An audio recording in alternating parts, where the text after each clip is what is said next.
So I was recently asked the question of how do I know if God want me to start a business? And the answer is I don't know. Okay. But in this video, I'm gonna give you three things, three major indicators of what it could be. Okay. Just based on my own personal experience, others that I've coached, others that I've been around, and kind of everything that I've seen from those who have taken the leap, right? That are close to me in my proximity. Okay, I can't speak for everybody. I'm speaking for everybody that I know. All right, and it's really a good question. How do I know if God is calling me to start a business? I think we grow increasingly frustrated with whatever our current situation is, and then by default we just kind of like, oh, I think I'm supposed to start a business, and oh, I think I'm supposed to start a business ain't a good enough reason to be starting one. And many of you who have probably already went there, been there, done that, tried that, have figured out that ain't really a success model, right? And so, do I believe that God intends for everybody to have a business? No. Just being honest, I don't. But I do believe that God intends for everybody to do some business, right? Doing some business would mean maybe making investments outside of your job. Um, for some of you, it legitimately will be starting a business. But I don't think everybody built to be a business owner. Everybody, and go back and watch the pod that I did on intrapreneurship versus entrepreneurship, right? That's a clear indication that everybody ain't built to be a business owner, right? You look at people like Joseph in the Bible, he was an entrepreneur, right? He worked at the palace in Egypt as a second in command as an entrepreneur inside of Pharaoh's business, right? Daniel in the Bible, in Babylon, right? He worked within the government in Babylon. So he was still doing kingdom business, but in the context of an entrepreneur versus an entrepreneur. So it's nothing wrong with not being an entrepreneur. I think you could be a very effective entrepreneur, but for those of you that's got the itch and you about to scratch it, hopefully this could give you some type of framework that you could use when you start making this decision. Okay. Now, really quick before I get into number one, it's funny because my nephew just literally asked me earlier today. He was like, when you decided to get in business, did you take inventory of your gifts and then figure out which ones to start the business from? And I'm like, that's a really good question, right? And I would love to tell you yes, right? That just sounds like the smartest thing to say. Like, oh yeah, I looked at, I got this gift and that gift and this other gift. I was like, which one of these gifts should I use? You know what I'm saying? I wish it was that.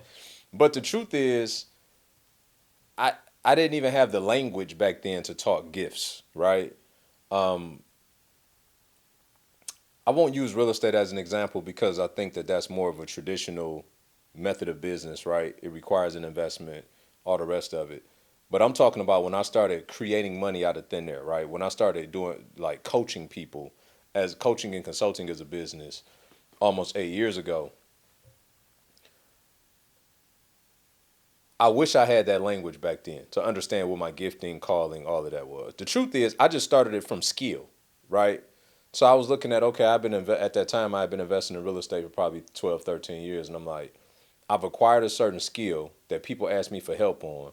So naturally, it just makes sense for me to help these people and get paid in exchange for helping them go out and build six and multiple six and seven figure businesses, right? It just makes logical sense for me to collect a fee for that. But then as I got into coaching people, I realized that coaching wasn't just a business, but it was a calling, right?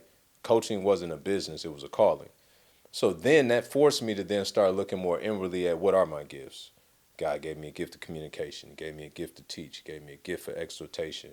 He gave me spiritual gifts of wisdom and discernment. I got apostolic gifting, which is entrepreneurial gifting. So I got spiritual gifts and I got, fivefold ministry gifts. I got practical gifts, which are skill acquired over time. I'm like, what does all this mean? Right? Like, what does all this mean? And then I started looking at different areas of my life as to where I get to deploy these gifts. Your family is your first ministry, right? So I use certain aspects of my gifting there. And then I'm an elder at the church and I use certain aspect of my gifting there. in relationships and business partnerships and business in general. And I'm looking at all these various places. And then now, most recently, we've been helping coaches, consultants, and freelancers grow and scale their businesses online, go from making six figures a month to, 6 figures a year to 6 figures a month. Some of them even 6 figures in a day. We got a framework to show them how to do that.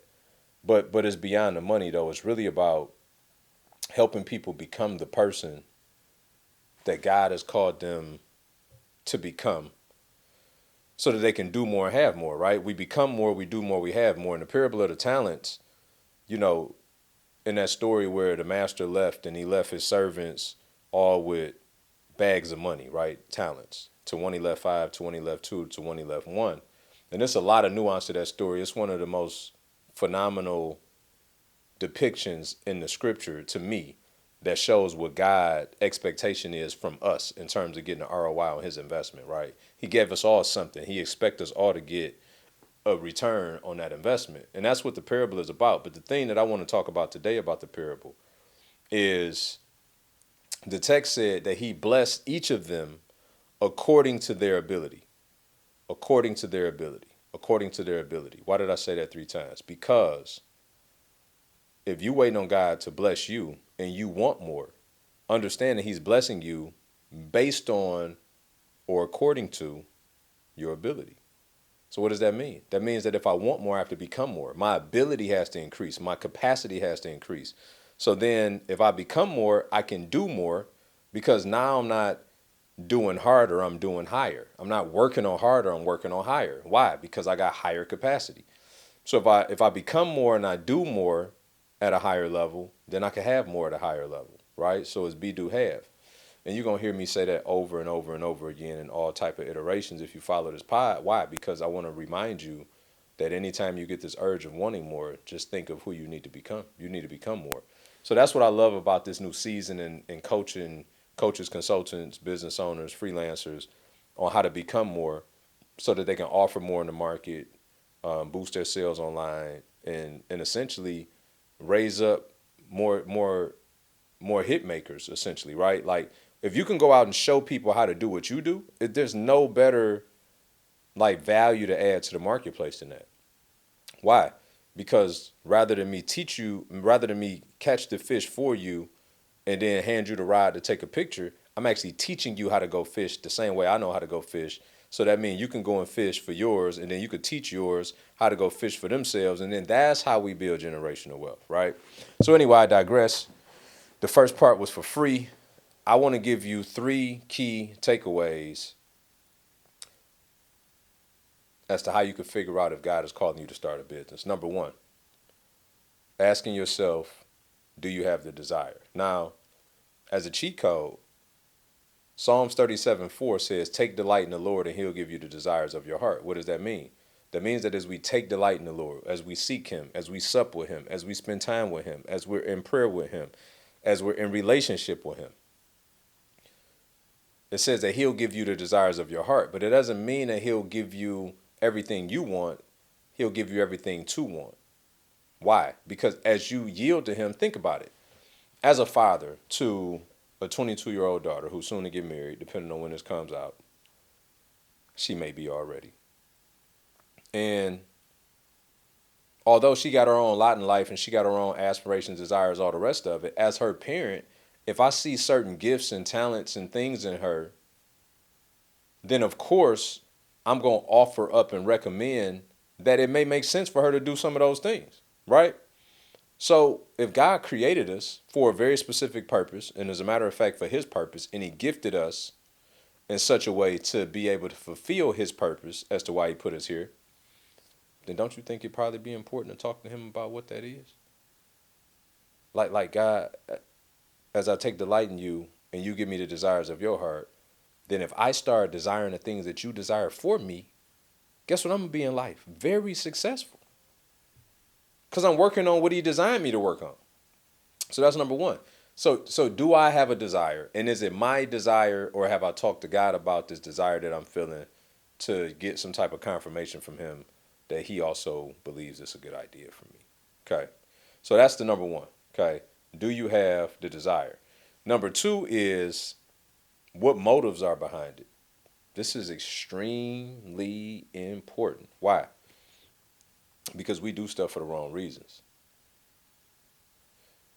One thing about whether or not you hear from God is being able to discern what you think you're hearing and put it up against the text and see if it line up. Right? So if your motives is because somebody told you all your life you couldn't do it, that don't mean you can't go do it. Professional athletes talk about it all the time. Some people like you can use that for motivation for a while, but you're gonna still get to the destination and realize you still bitter, traumatized, unfulfilled, right? So you got the teamings of success, but you still not whole because your motives was wrong as to why you went and did it. It may have been enough motivation to get you off the couch to go do it, but it won't be the thing to sustain you when you get there. It's still not going to bring you the peace and the joy and the fulfillment and everything that you were seeking in the process of doing that. So your motives matter. So I think it's important that you check your motives. Are you doing it because somebody told you you couldn't? Are you doing it because you trying to make somebody jealous? I mean, we keeping it funky, right? Like sometimes that's just it. I'm gonna show her, right? Yeah, wait till I show him what's going on, right? Pride goes before destruction. So we got to understand why are we doing it? Like everything that I just told you about the avatar that we're coaching right now in the season. You know what I mean? Coaches, consulting, business owners, helping them become who they need to become to do more at a higher level to have more. So while yeah, it's a business and there's money attached to it and all those things, the biggest purpose behind what I'm doing is God allowing God to use me as a vessel to help his people become more so they could do more and have more, which is just kingdom business, right? So my motives are sound. And then if you look all through scripture, oh, Matthew 6:33, seek ye first the kingdom and its righteousness, and all these things will be added. Okay, that's what I'm doing. I'm seeking to help serve people, to help them become a better version of themselves. God's saying he going to take care of me in the process of me doing that. Okay, this probably makes sense, right? Go out in the world, make more disciples. So if I'm sharing with people from a biblical principle perspective, then maybe, just maybe, right? Uh, Power of the Holy Spirit does something in them that make them get more curious about God and his word, and maybe they become better disciples and then they go out and spread the gospel themselves. Like maybe that's a thing. Um,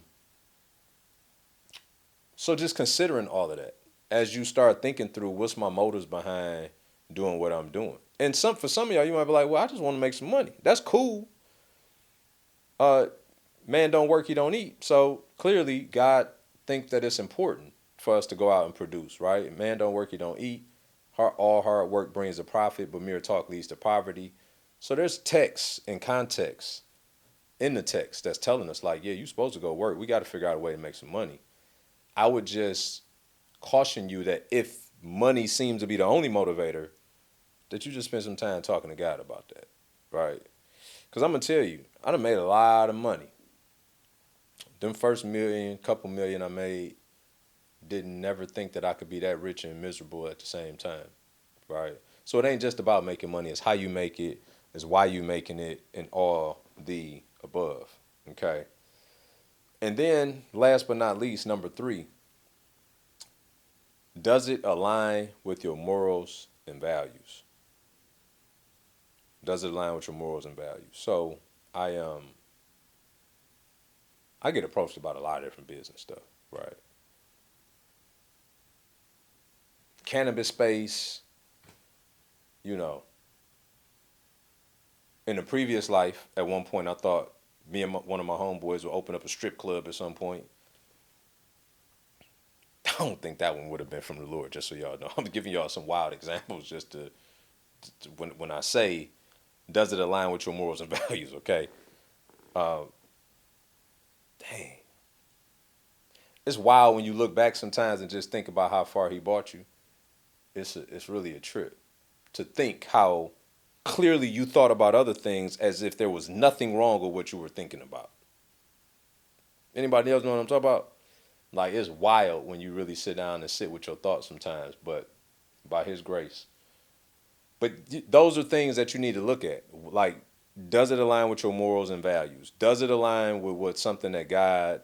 Well, now look. By the way, that don't mean everybody go work at the church. You know what I'm saying? There's only so many of those jobs, and they got volunteers. All the rest of it, like we are the most effective utilizing our gifts in the marketplace. Why? Because that's where life is. That's where life is lived is in the marketplace. Everybody seemingly got a job. That's the largest space to go and do kingdom business is in the marketplace. Everybody has to make money. Everybody ain't going to church. So you're only going to reach so many people working in that context. But we're supposed to be equipped to go out in the world and not be of the world and show people what it could look like when you got a relationship with the one and only. But in doing so, there are some things I believe for believers, it's just like, nah, yeah, Jesus in the highways and byways, and you can go into the bars and all, right, I get all that. But it's just certain places that I don't think he wants us, you know, because that's the bottom line is that's just the devil's territory, right? And we also got to be careful of what environments we put ourselves in, all the rest of it. So I would just say to check that, right? Because all money ain't good money. You know, even when I was approached to being in the cannabis business numerous times over the last decade, you know, uh, y'all wanna know the truth. It's just corny to me. I'm like, I sold weed when it wasn't legal. Okay, it was a different time back then. And so now that it is, it's kind of like that's cool. That's somebody else's thing. I don't partake in it. I'm not interested in it. I don't judge it either. It just ain't for me. I know that that's not something God want me to do in the season, right? Especially considering where He bought me out of. I'm like, nah, I don't think He want me in that business, right? For the longest time, I thought that I would be a bar owner. Well, I stopped drinking 6 years ago.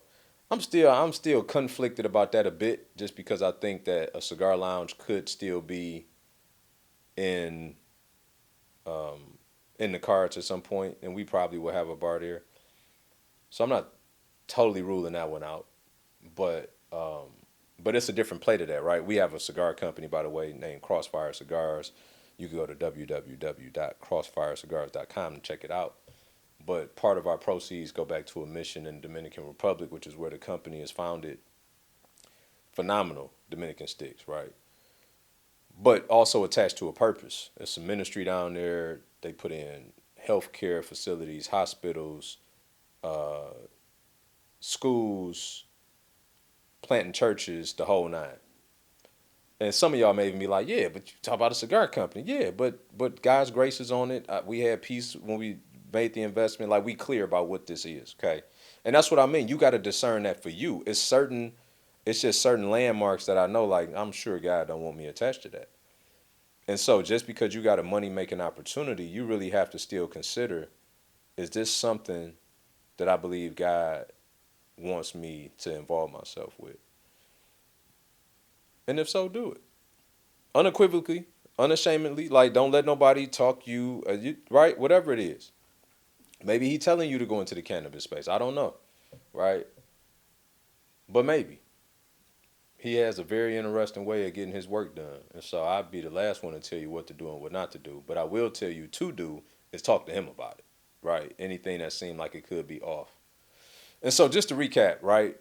Three things that I believe from myself, those I've coached, those I've done life with, who have ventured into business. Three things, right, that they all had to sit with as it pertains to making sure that they were clear in where they sat with God on said topic, right? The first one was understanding, do you have the desire? Do you have the desire to start a business? Okay. And then secondly, what motives are behind that desire? Like why do you want to do this? Why do you want to do this? Right? Because here's the other part. Sometimes we can come up with a why that's still not aligned with what God wants because maybe we trying to play God. Oh, I want to be able to take care of, you know, my mom and, you know, all my cousins and my siblings and my nieces and my nephews. And it's like, maybe God will allow you, keyword being allow, to be the vessel by which he uses to do that. But what if he don't want you to do none of that? Because the very thing of you doing that could be the most damaging thing to all those people, to where they don't become who they need to become because you too busy pacifying them, but feeling proud all the while. So what motives are behind it? And then lastly, number three, does it align with your morals and values? Getting really clear about that piece. All money ain't good money. And if it come from him, scripture tells us that we won't have to toil, right? We won't have to jostle and fight real hard. Don't mean we won't go through some stuff, but it also means that we ain't got to jump through a whole bunch of loops and hoops to get it done. Because when it comes from him, it don't come with all of that other stuff attached to it, as doing a bad deal with somebody that you got no business in doing. All right. So let me know in the comments, right? Send me a message if you listen to this on audio. Let me know if this helped you all. I love to keep the conversation going. If you got additional follow-up questions, let me know, and maybe we just shoot another video to answer those as well. Till next time, folks.